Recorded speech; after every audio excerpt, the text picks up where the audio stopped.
Pribadi mulia Nabi Muhammad sebelum kenabian. Dalam pertumbuhannya, Rasulullah SAW telah menghimpun berbagai keistimewaan dan sekian banyak kelebihan dari berbagai lapisan masyarakat. Beliau adalah sosok yang unggul dan memiliki kecerdasan dalam berpikir serta memiliki pandangan yang tajam. Beliau mendapat sanjungan karena kecerdikan yang dimilikinya, lurus dalam berpikir dan mencapai tujuan. Beliau cenderung menyukai berdiam dalam waktu yang lama untuk mengamati sehingga memperoleh kebenaran. Dengan akal yang cerdas serta pikiran yang jernih, beliau membaca dan mengamati negerinya, membaca kehidupan masyarakat yang ada di sekitarnya. Beliau merasa risih dengan adanya kufarat, sehingga beliau menjauh dari itu. Selama beliau memperoleh hal baik, beliau mau bergaul dengan mereka. Jika tidak, beliau lebih suka menyendiri. Beliau tidak suka meminum khamr. Beliau tidak memakan sembelihan atas nama berhala. Beliau tidak pernah menghadiri upacara penyembahan berhala dan patung-patung. Bahkan, sejak awal pertumbuhannya, beliau sudah menjauh dari peribadatan yang batil ini. Tidak ada yang lebih beliau benci kecuali penyembahan tersebut. Bahkan, beliau tidak dapat bersabar melihat atau mendengar sumpah atas nama Lata dan Uzza. Tidak dapat diragukan lagi bahwa ketetapan Allah yang senantiasa memelihara beliau.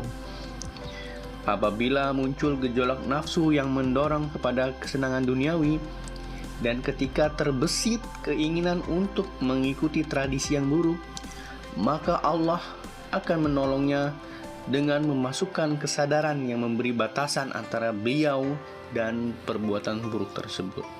Rasulullah SAW bersabda, "Tidak terdetik dalam benakku untuk mengikuti kebiasaan yang dilakukan oleh orang-orang pada masa jahiliyah, kecuali hanya 2 kali. Tetapi Allah melindungiku dengan memberi pembatas antara aku dengan perbuatan tersebut.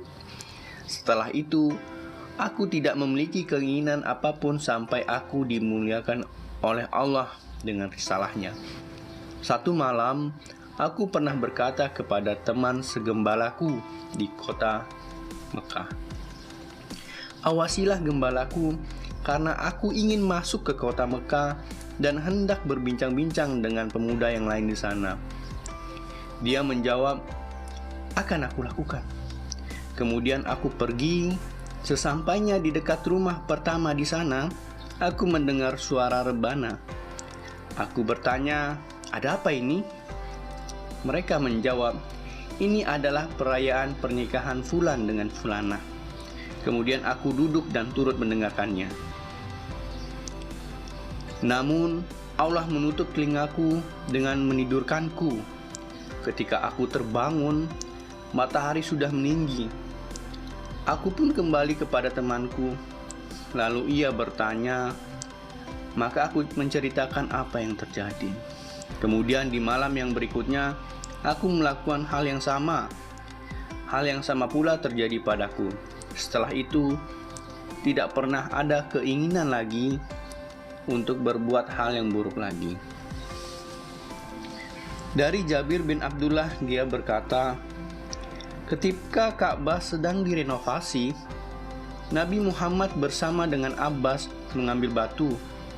Abbas berkata kepada beliau, "Angkatlah jubahmu sampai di atas lutut agar kakimu tidak terluka oleh batu." Tetapi akibat diangkatnya jubah, beliau malah tersungkur jatuh. Seraya memandang ke langit, beliau berkata, "Ini gara-gara jubahku. Ini gara-gara jubahku." Kemudian beliau mengikatkan jubahnya, dan sejak saat itu beliau tidak pernah menampakkan auratnya lagi. Hadis riwayat Bukhari. Nabi sangat menonjol di kalangan kaumnya karena beliau memiliki keluhuran akhlak dan keutamaan budi pekerti serta sifat-sifat yang mulia. Beliau adalah orang yang paling utama kepribadiannya, terhormat di antara tetangganya, lemah lembut, jujur dalam setiap ucapan, terjaga jiwanya, terpuji kebaikannya, paling baik amalnya, tepat pada janji, dan sangat amanah dalam memegang kepercayaan, sehingga beliau mendapat gelar Al-Amin, orang yang terpercaya. Karena di dalam dirinya terhimpun segala kebaikan dan kesolehan.